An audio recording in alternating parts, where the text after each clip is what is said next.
Welcome to the Vida Spiritual Connection from Vida Spiritual Learning Center, where you are empowered to create the life you desire. Our guiding belief is, by valuing and empowering all, we inspire a joyous and fulfilling life. At Vida, we study and practice the teachings of the science of mind and spirit founded by Dr. Ernest Holmes. Each week, we present an inspiring spiritual message and a guided meditation. Now, here's today's message. Hello and welcome to the Vida Spiritual Connection. I am Reverend Keven Kadel. One of Vida's guiding principles is, by valuing and empowering all, we inspire a joyous and fulfilling life. I join Vida SLC in honoring, appreciating, and celebrating all our fathers this Sunday. And I join with Vida in commemorating and celebrating Juneteenth. It is the National Independence Day. It's a national holiday. It's our second year celebrating this national holiday. And this holiday marks the 1865 emancipation of enslaved African Americans. So I continue with our 2023 theme of renewing mind and opening heart. And the June theme is unifying divine pairs. This week I look into the connection between heart and soul. At one time or another, you may have remarked, I put my heart and soul into it, which means you soldiered the maximum resources and efforts, all that you could muster, you gave it your all. And the spiritual journey is equal parts being and doing. And my message today looks into evolving consciousness, which is the doing part. They are the actions that you take to heal and grow consciousness. The being part are those moments in which you are that love, peace, joy, and compassion of living spirit, who you are at your essence. That's what you be. In the science of mind and spirit, soul, I'm talking about heart and soul, soul has really two kind of interrelated meanings. Soul refers to living spirit within you. You are an evolving, individualized emanation of universal love going through a human phase. Soul also refers to the creative faculty or medium of living spirit. Soul is the aspect of God which converts your thoughts into your reality. Metaphysically, heart and soul is both a complete expression and a complete experience. Heart and soul is your whole being, and it is a complete cycle of cause and effect. Soul responds to heart and creates it. Remember, in Science of Mind speak, heart is the feeling component of mind. Think of heart as a multi-dimensional intention. Heart is an intention that is part thought, part belief, part specific feeling, and part intuition. And by specific feeling, I refer you now to your lexicon of love, those words that you describe for those positive inward sensations, those positive feelings. And they are the God within you. They are God qualities, God feelings. And those feelings you might express as emotions. As you feel love for someone, you may express that feeling as a hug. As you feel joy, you might express that feeling as a smile. Soul, the subjective aspect of the infinite creative, continually responds to your mind. Soul is the converter of conscious thought and unconscious thought, those habits, patterns, and beliefs. It is the converter of feelings. It is the converter of intuition into your reality. And sometimes that reality is an effort or an accomplishment. Sometimes reality is an experience. Sometimes reality is a relationship. Sometimes reality is something tangible. It might be a sweater you knit or music you make or a house you build. But that something is generally five sensory. It's a result that others can perceive. From a science of mind perspective, to say I put my heart and soul into it means you both consciously directed your mind and you cooperated and collaborated with living spirit. An evolving consciousness grows through what it goes through, right? Expending effort or encountering resistance really just corresponds to that with which you are growing through. Now, with intention and conscious awareness, when I put my heart and soul into an activity, even if it appears to be a considerable mental or physical effort, there is still a focus and a flow that I feel. I feel like something is progressing, that some greater good is coming to fruition.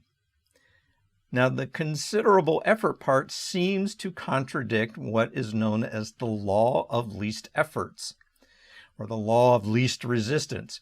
When I feel futility or a lack of positive intention or focus or lack of forward progress, that's when I need to stop, to pause, and to look into what I am doing and take the law of least efforts into consideration. You know, it's interesting, the physical and the metaphysical are remarkably analogous. Electrical current flows through the path of least resistance. Fluids follow the path of least resistance.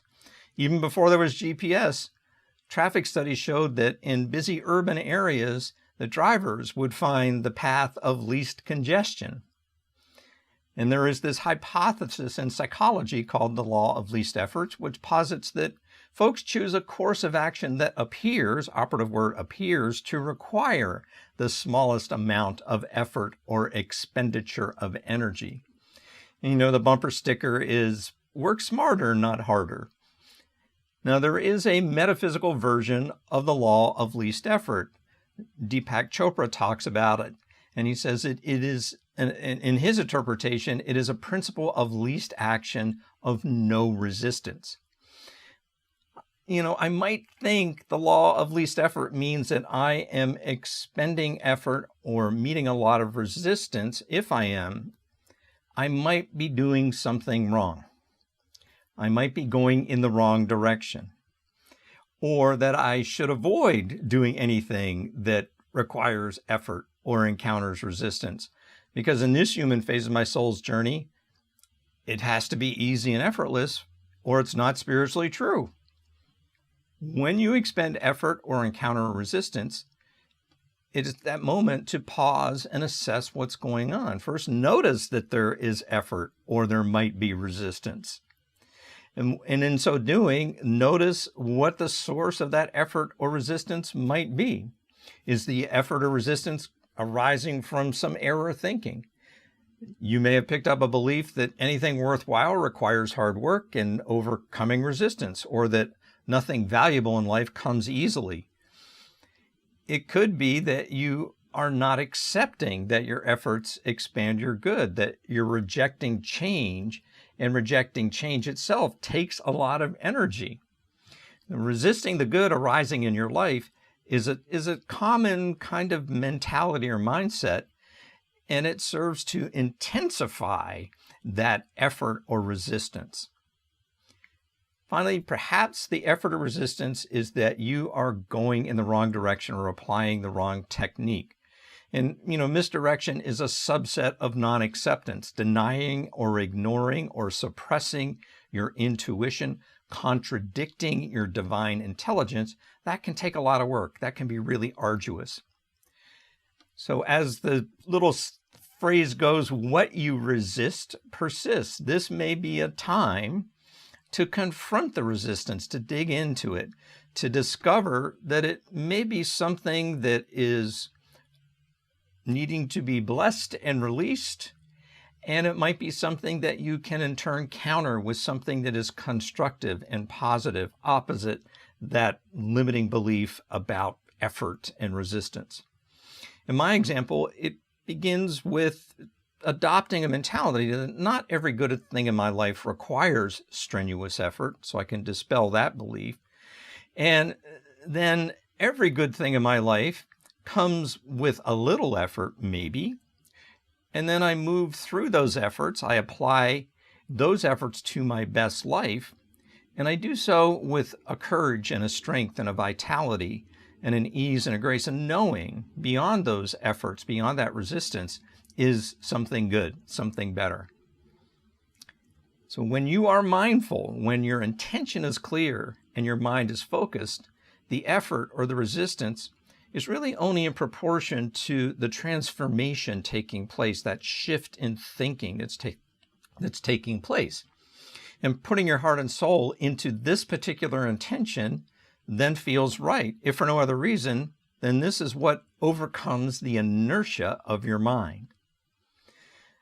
Think about overcoming inertia in your thinking as that it is now building momentum in the direction of your good.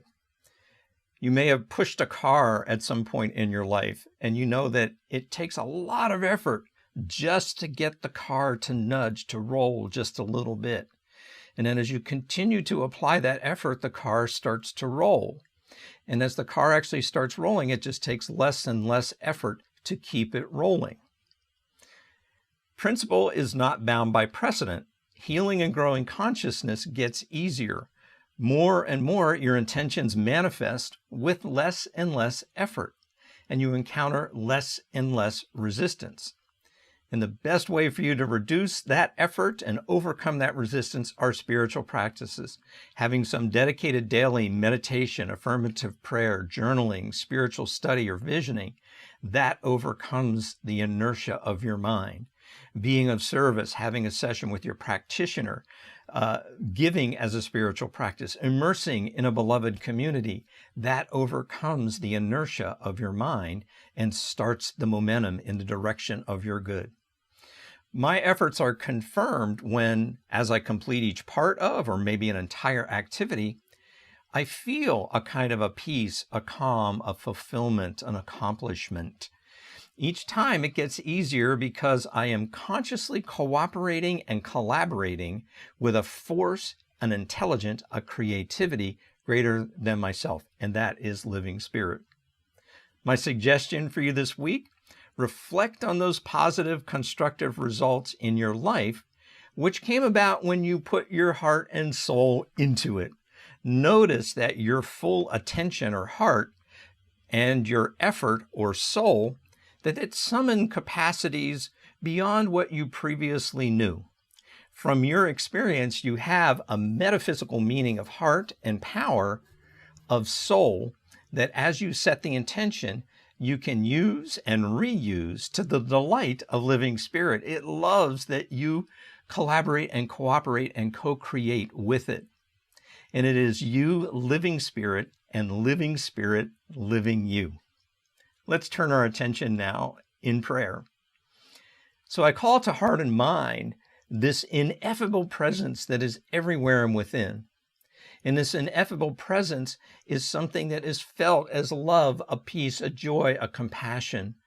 It is felt as a vitality and an energy. It is felt as a strength and a courage that meets and exceeds anything in life, anything in this realm. And knowing that presence to be everywhere and within, I know that I am one with it. I am one of it. I am an emanation from it. And what is true for me is true for you, that you are an emanation. You are an extension. You are a meditation in the mind of God. Within you and surrounding you is an infinite amount of power and strength. There's an infinite amount of grace and ease. There is an infinite amount of love and peace and joy and compassion. So I speak my word that in all of our endeavors, we consciously co-create. We collaborate, we cooperate with living spirit. And as we put our heart and soul into living our best life, we summon and infuse universal love and divine mind. Living spirit multiplies our efforts to push through any inertia, and living spirit within increases our spiritual momentum so that we now live a more loving, more peaceful, more joyous, and more compassionate life. Blessing the world as we are blessed, I give thanks for this answered prayer. I give thanks for this communion in spirit. And I release my word into the law of mind and action, knowing as it is spoken, it is so. that momentum, that forward progress of your spiritual journey, the wind is at your back. You feel that movement right here and right now. And so it is, and now it is. Amen. Well, thanks very much for viewing my message this week. Please stay tuned for a wonderful meditation.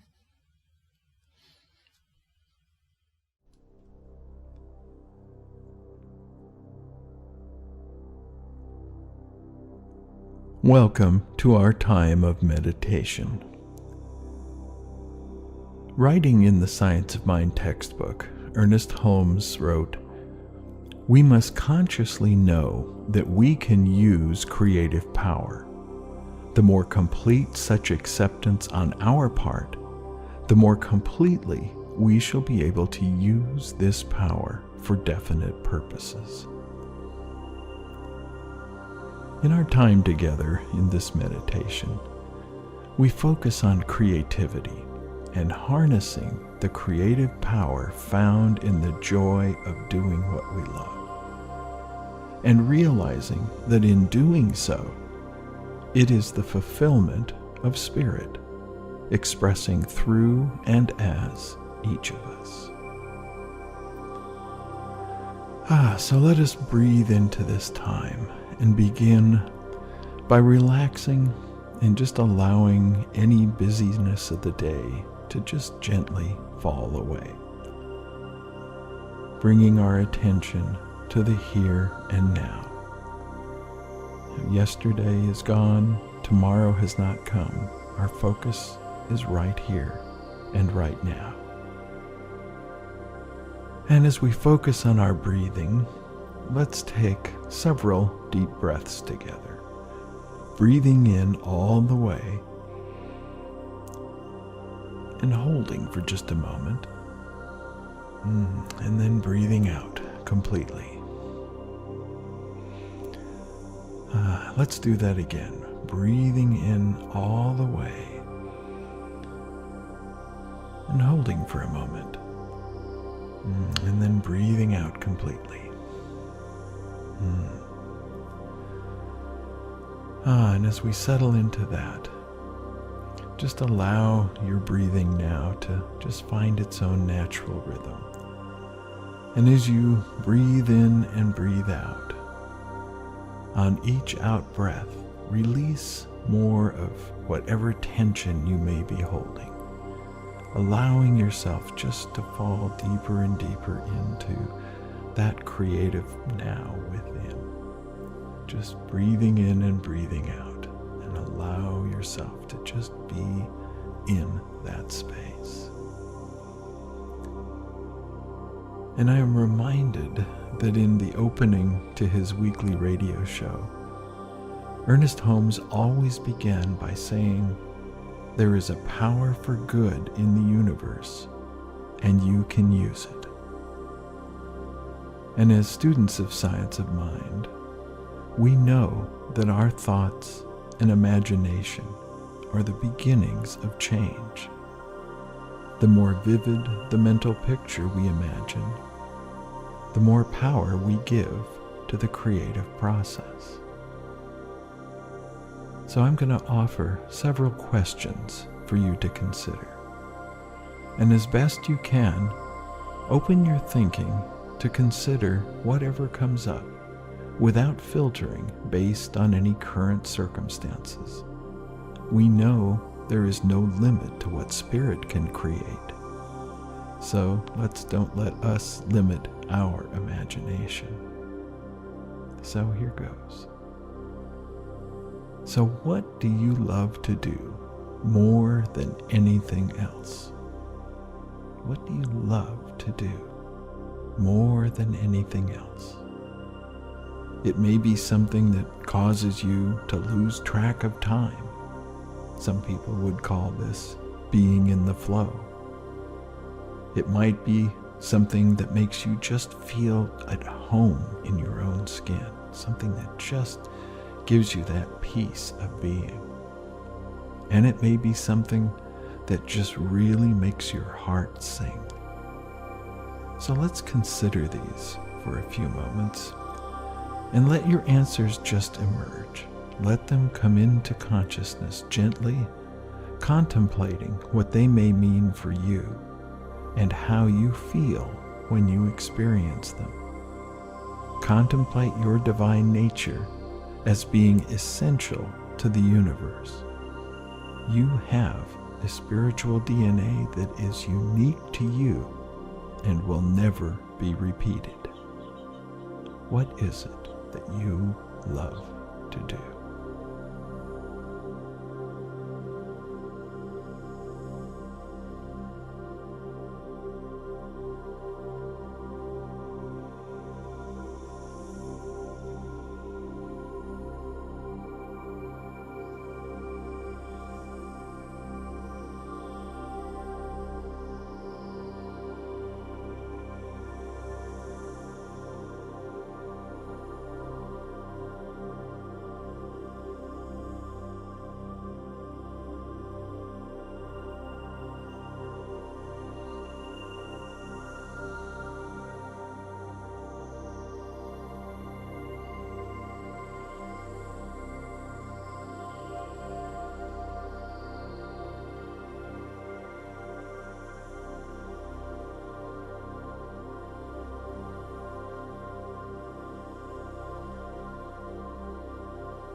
And as we begin to come back into this time and place, just know that when we know what we love, what we care about, what we are drawn to, it creates a sacred self-awareness. And when we have that, we realize that our purpose is to create from the joy of our hearts. It's the fulfillment of spirit, expressing through and as each of us. All creation starts with yes, and the yes we offer to being different, inexperienced, even innocent, opens us up to ways of being that are unfamiliar, and yet they're fulfilled with potential for greater aliveness and discovery. So as we bring ourselves back into this time and in this space, we long to feel alive and awake, energized and uplifted. So I invite you to step out of your comfort zone and step into your authentic spirituality. Dare to tell Spirit the truth of your life so that you can begin to tell the creative truth of your life. Be bold.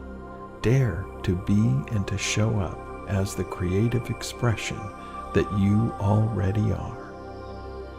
Your dreams are waiting for you to come true. Maybe it's time. And so it is. Thanks for tuning in to the Vida Spiritual Connection. Please visit our website to submit a confidential prayer request.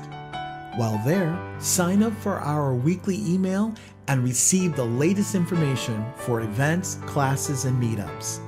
Remember to subscribe to Vida's YouTube channel. Click like and click the bell to get notifications. You can also find Vida on Facebook and Instagram. Whoever sows generously also reaps generously. Giving is a spiritual practice. As you bless the world, you are blessed. Your financial contribution to Vida Spiritual Learning Center is an investment in your spiritual education and flow. Your contributions support your spiritual growth and this show, so it's a win-win. Use the link on our website, drop a check in the mail, or Zelle your contribution to 562-928-6460 or to vida@vidaslc.org. Thank you for your generous support. Have a wonderful week and see you next time for the Vida Spiritual Connection.